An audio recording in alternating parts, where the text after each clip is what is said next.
Good morning. ഇന്ന് നമ്മൾ discuss ചെയ്യാൻ പോകുന്നത് ബോൺ ഓപ്പൺഹൈമർ അപ്രോക്സിമേഷനെ കുറിച്ചാണ്. നമുക്കറിയാം, ഒരു മോളിക്യൂൾ ഫോം ചെയ്യുന്ന രണ്ട് ആറ്റം കമ്പൈൻ ചെയ്തിട്ടാണ്. Two atoms combine to form a molecules and molecule have so many nuclear and electrons അല്ലേ. നമുക്ക് കൺസിഡർ നോക്കിയാൽ തന്നെ അറിയാൻ പറ്റും. ഇപ്പോൾ ഈ H2O എന്ന് പറയുന്നൊരു മോളിക്യൂളാണ്. അതിൽ തന്നെ ഒരുപാട് ന്യൂക്ലിയർ ഉണ്ട്, അതുപോലെ ഇലക്ട്രോൺസ് ഉണ്ട്. കാരണം അവിടെ ഹൈഡ്രജനും ഓക്സിജനും, രണ്ട് ഹൈഡ്രജനും ഒരു ഓക്സിജനും കൂടെ കമ്പൈൻ ചെയ്തിട്ടാണ് ഒരു വാട്ടർ മോളിക്യൂൾ ഫോം ചെയ്യുന്നത്. അപ്പോൾ അവിടെ അതിൻ്റെ എല്ലാത്തിനും ന്യൂക്ലിയർ ഉണ്ടാവും, അതുപോലെ ഇലക്ട്രോൺസും ഉണ്ടാവും. അപ്പോൾ നമ്മളൊരു മോളിക്യൂൾസ് കൺസിഡർ ചെയ്യണമെങ്കിൽ അതിൽ ഒരുപാട് ന്യൂക്ലിയയും ഒരുപാട് ഇലക്ട്രോൺസും ഉണ്ടെന്ന് പറഞ്ഞു. അപ്പോൾ നമ്മൾ ഇലക്ട്രോൺസും അതേപോലെ ന്യൂക്ലിയർ നമ്മൾ കൺസിഡർ ചെയ്യുകയാണെങ്കിൽ ന്യൂക്ലിയർ എന്ന് പറയുന്നത് ഇലക്ട്രോൺസിനേക്കാളും മാസ് കൂടുതലാണ്. അതുകൊണ്ട് തന്നെ it is become A heavier one. അപ്പോൾ ഈ ഇലക്ട്രോണിൻ്റെയും ന്യൂക്ലിയറുടെയും മാസിൻ്റെ ഡിഫറൻസ് നോക്കുകയാണെങ്കിൽ നല്ല ഡിഫറൻസ് ഉണ്ടാവും. കാരണം ഇലക്ട്രോൺ എന്ന് പറഞ്ഞാൽ അത്ര തീരെ മാസ് ഇല്ലാത്ത ഒരു ഇതാണ്. അപ്പോൾ ന്യൂക്ലിയയും ഇലക്ട്രോണും കൺസിഡർ ചെയ്യുകയാണെങ്കിൽ ന്യൂക്ലിയർ ആയിരിക്കും ഹെവിയർ വൺ. അപ്പോൾ നമുക്കറിയാം മാസ് നമ്മുടെ സ്പീഡിനെ ഡിപ്പെൻഡ് ചെയ്യുന്നുണ്ട്. ഇപ്പോൾ നമുക്കറിയാം, നല്ല മാസ്സുള്ള ഒരു ഒബ്ജക്റ്റ് നമ്മളത് ഇട്ട് കഴിഞ്ഞാൽ അതിൻ്റെ സ്പീഡ് എന്ന് പറയുന്നത് കുറച്ച് സ്ലോ ആയിരിക്കും ഇല്ലേ. അപ്പോൾ നമ്മൾ ഓടുന്ന ആൾക്കും നമുക്കറിയാം, ഓടുന്നവരൊക്കെ അധികം മാസ് കുറച്ചായിരിക്കും ഉണ്ടാവുക. അപ്പോൾ വെയിറ്റ് കുറയുമ്പോൾ തന്നെ, അതായത് അവരുടെ മാസ് കുറയുമ്പം തന്നെ അവർക്ക് എന്ത് ചെയ്യും, സ്പീഡ് കൂടും. അപ്പോൾ നമ്മൾ ഈ കൺസിഡർ ചെയ്യുകയാണെങ്കിൽ നമ്മുടെ ഇലക്ട്രോൺസും ന്യൂക്ലിയറും കൺസിഡർ ചെയ്യുകയാണെങ്കിൽ ന്യൂക്ലിയർ പതുക്കെ പോകുള്ളൂ, ഇറ്റ്സ് ബിക്കം സ്ലോലി. കാരണം എന്താണെന്ന് വെച്ചാൽ അതിൻ്റെ ഹെവിയർ മാസ് ആയതുകൊണ്ട് തന്നെ അത് പതുക്കെ പോവുള്ളൂ. പക്ഷെ നമ്മുടെ ഇലക്ട്രോൺസ് അത് ഭയങ്കര സ്പീഡായിരിക്കും ഉണ്ടാവുക. അപ്പോൾ അതുകൊണ്ട് തന്നെ നമുക്ക് എന്താ പറയാം, ഇതിൻ്റെ രണ്ടിൻ്റെയും ന്യൂക്ലിയറിൻ്റെയും ഇലക്ട്രോണിൻ്റെയും മാസ് ഡിഫറൻസ് കൂടുതലായതുകൊണ്ട് തന്നെ അവർ തമ്മിലുള്ള സ്പീഡിൻ്റെ ഡിഫറൻസും എന്തായിരിക്കും, കുറേ കൂടുതലായിരിക്കും. അപ്പോൾ നമ്മുടെ ബോൺ ഓപ്പൺഹൈമർ അപ്രോക്സിമേഷൻ പറയുന്ന ഈ ഒരു കാര്യം തന്നെയാണ്.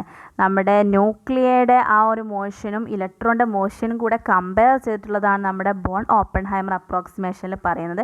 അപ്പോൾ എന്താണ് ആ സ്റ്റേറ്റ്മെൻറ്റ് എന്ന് നമുക്ക് നോക്കാം. According to Born Oppenheimer approximation, the motion of the nuclear is so slow compared to the speed at which electrons move that the electron can respond almost instantaneously to the displacement of the nucleus, and hence it is assumed that nuclei do not move. അപ്പോൾ നമ്മൾ നേരത്തെ പറഞ്ഞ കാര്യം തന്നെയാണ്. ന്യൂക്ലിയറിൻ്റെ motion എന്ന് പറഞ്ഞത് വളരെ slow ആണ് നമ്മൾ ഈ ഇലക്ട്രോണുമായിട്ട് കമ്പയർ ചെയ്യുമ്പോൾ. അപ്പോൾ അതുകൊണ്ട് തന്നെ നമ്മൾ ഇലക്ട്രോണുമായിട്ട് കമ്പയർ ചെയ്യുമ്പോൾ നമ്മൾക്ക് എന്ത് പറയാം, ന്യൂക്ലിയർ മൂവ് ചെയ്യുന്നതിന് ഇറ്റ്സ് ബിക്കം എ സ്റ്റേഷനറി എന്ന് നമുക്ക് പറയാൻ പറ്റും. കാരണം അത് വളരെ സ്ലോലിയാണ് മൂവ് ചെയ്യുന്നത്. അതുകൊണ്ട് തന്നെ നമ്മൾ കമ്പയർ ചെയ്യുമ്പോൾ നമുക്ക് അതിൻ്റെ മോഷൻസ് നമുക്ക് എന്ത് ചെയ്യാം, നെഗ്ലക്റ്റ് ചെയ്യാം. അതുകൊണ്ട് നമുക്ക് എന്ത് കൺസിഡർ ചെയ്യാം, ന്യൂക്ലിയർ എന്ന് പറയുന്നത് ഒരു സ്റ്റേഷനറി ആയിട്ടാണ് നിൽക്കുന്നതെന്ന് നമുക്ക് കൺസിഡർ ചെയ്യാൻ പറ്റും. അപ്പോൾ ഇതാണ് നമ്മുടെ ബോൺ ഓപ്പൺഹൈമർ അപ്രോക്സിമേഷൻ പറയുന്നത്. അതേപോലെ തന്നെ നമുക്ക് എന്താ പറയുക, നമ്മുടെ ഒരു സ്പേസിൽ ഒരു മോളിക്യൂൾസിൻ്റെ ടോട്ടൽ എനർജി എന്ന് പറയുന്നത് അതിന് ചുറ്റുപറ്റി ഉണ്ടാകുന്ന എല്ലാ എനർജിയും ടോട്ടൽ ചെയ്തിട്ടാണ് നമുക്ക് എന്താ പറയുക, അതിൻ്റെ ഫുൾ എനർജി എന്താണെന്ന് നമുക്ക് പറയാൻ പറ്റുള്ളൂ. അപ്പോൾ ഒരു മോളിക്യൂൾസ് സ്പേസിലാണെങ്കിൽ നമ്മളൊരു സ്പെക്ട്രോസ്കോപ്പിയിൽ പറയുകയാണെങ്കിൽ നമുക്ക് എന്താ പറയാം, അതിന് ഒരുപാട് ടൈപ്പ് എനർജീസ് ഉണ്ട് നമുക്കറിയാം. ഏതൊക്കെയായിരുന്നു, റൊട്ടേഷണൽ എനർജി ഉണ്ട്, വൈബ്രേഷണൽ എനർജി ഉണ്ട്, അതുപോലെ ഇലക്ട്രോണിക് എനർജി ഉണ്ട്. അതേപോലെ നമ്മൾ ട്രാൻസ്ലേഷൻ അതുപോലെ അങ്ങനെയൊക്കെ ഉണ്ട്. പക്ഷെ അത് നമ്മൾ കുറച്ച് നെഗ്ലക്റ്റ് ചെയ്യണം, കാരണം അത് കുറച്ചും കൂടെ കുറവായതുകൊണ്ട് തന്നെ അതിനെ നമ്മൾ നെഗ്ലക്റ്റ് ചെയ്യുന്നു. അപ്പോൾ മെയിനായിട്ട് നമ്മുടെ ഇലക്ട്രോണിക്, വൈബ്രേഷണൽ, റൊട്ടേഷണൽ എനർജി ഉണ്ട്. അപ്പോൾ ഇതെല്ലാം കൂടെ കമ്പൈൻ ചെയ്തിട്ടുള്ളതായിരിക്കും നമ്മുടെ total energy of a molecule എന്ന് പറഞ്ഞിട്ടുള്ളത്. അപ്പോൾ നമുക്ക് ആ ഒരു ഇത് അറിയാം, എന്താണ് നമ്മൾ നേരത്തെ പറഞ്ഞിട്ടുള്ളതായിരുന്നു. ടോട്ടൽ എനർജി നമ്മൾ ET that is equal to ER എന്ന് പറയുന്നത് നമ്മുടെ റൊട്ടേഷണൽ എനർജിയാണ്, plus EV that is vibrational energy, and EE എന്ന് പറയുന്നത് ഇലക്ട്രോണിക് എനർജിയാണ്. അപ്പോൾ എന്താണ് നമ്മുടെ total energy of a molecule എന്ന് പറഞ്ഞിട്ടുള്ളത്. ഇതിൽ നമുക്കറിയാം ഇലക്ട്രോണിക്കിനാണ് ഏറ്റവും കൂടുതൽ എനർജി ഉള്ളത്. അതുകൊണ്ട് തന്നെ നമുക്ക് ആ ഒരു സെപ്പറേഷൻ നമ്മൾ കഴിഞ്ഞ വീഡിയോയിൽ പറഞ്ഞിട്ടുണ്ടായിരുന്നു. ഇലക്ട്രോണിക് എനർജി ലെവൽസ് തമ്മിലുള്ള ആ ഒരു ഗ്യാപ്പ്, രണ്ട് ലെവൽസ് തമ്മിലുള്ള ഒരു ഗ്യാപ്പ് നിങ്ങൾ കണ്ടിട്ടുണ്ടാവും. അപ്പോൾ അത് കുറച്ച് കൂടുതലാണ്. ആ ഇലക്ട്രോണിക് എനർജി ലെവലിൻ്റെ ഉള്ളിൽ നമ്മുടെ ആരുണ്ട്, വൈബ്രേഷണൽ എനർജി ഉണ്ട്. ഈ വൈബ്രേഷണൽ എനർജീൻ്റെ ഉള്ളിൽ നമ്മുടെ റൊട്ടേഷണൽ എനർജി ഉണ്ട്. കാരണം ഇലക്ട്രോണിക് കഴിഞ്ഞാൽ പിന്നെ കുറച്ച് ഇതുള്ളത് എനർജി കുറവുള്ളത് വൈബ്രേഷനാണ്. അതിനേക്കാളും കുറവാണ് നമ്മുടെ റൊട്ടേഷണൽ എനർജിക്ക് ഉള്ളത്.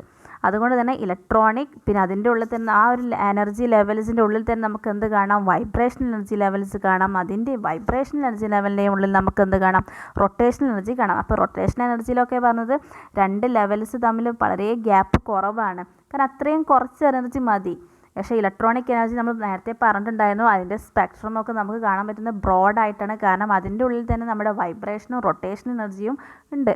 അതുകൊണ്ട് തന്നെ നമുക്ക് എന്ത് പറയാം, ഇലക്ട്രോണിക് എനർജി ലെവലിനാണ് ഏറ്റവും കൂടുതൽ എനർജി ഉള്ളത്. അതുപോലെ പിന്നെ നെക്സ്റ്റ് ഉള്ളത് വൈബ്രേഷണൽ, പിന്നെ നമ്മുടെ റൊട്ടേഷണലാണ്. അപ്പോൾ നമ്മൾ total energy of a molecule എന്ന് പറഞ്ഞ് നമ്മൾ പറഞ്ഞിരുന്നു ET that is equal to ER plus EV plus EV ആണെന്ന് നമ്മൾ പറഞ്ഞു. അപ്പോൾ നമ്മൾ ബോൺ ഓപ്പൺഹൈമർ അപ്രോക്സിമേഷൻ്റെ ആ ഒരു കൺസെപ്റ്റ് വെച്ചിട്ട് നമുക്ക് എന്ത് പറയാം, ഇലക്ട്രോണിക്, അതേപോലെ വൈബ്രേഷണൽ, അതേപോലെ നമ്മുടെ റൊട്ടേഷണൽ എനർജി എന്ന് പറയുന്നത് ടോട്ടൽ മൂന്നും എന്താണ്, കംപ്ലീറ്റ്ലി ഇൻഡിപെൻഡൻ്റ് ആണ്. അപ്പോൾ ഇത് എന്ത് ചെയ്യില്ല, സെയിം അല്ല. നമ്മുടെ റൊട്ടേഷണൽ എനർജിയും വൈബ്രേഷണൽ എനർജിയും ഇലക്ട്രോണിക് എനർജിയും അവർ തമ്മിൽ നല്ല വ്യത്യാസമുണ്ട് എനർജിയിൽ. കാരണം ഇലക്ട്രോണിക് എന്ന് പറയുന്നത് കൂടുതലാണ്, വൈബ്രേഷൻ കുറവാണ്, റൊട്ടേഷൻ പിന്നെയും കുറവാണ്. അപ്പോൾ അവർ തമ്മിൽ എനർജി ഡിഫറൻസ് ഉണ്ടായതുകൊണ്ട് തന്നെ നമുക്ക് എന്താ പറയാം, അത് പരസ്പരം എന്ത് ചെയ്യുന്നില്ല, ഡിപ്പെൻഡ് അല്ല. എല്ലാം ഒരു മോളിക്യൂൾസിൻ്റെ കേസിൽ അതെന്താണ്, ഈ 3 എനർജീസും എന്താണ്, ഇൻഡിപെൻഡൻ്റ് ആണെന്ന് നമുക്ക് പറയാൻ പറ്റും. അപ്പോൾ ഇതാണ് നമ്മുടെ ബോൺ ഓപ്പൺഹൈമർ അപ്രോക്സിമേഷനെ കുറിച്ച് നമുക്ക് പറയാനുള്ളത്.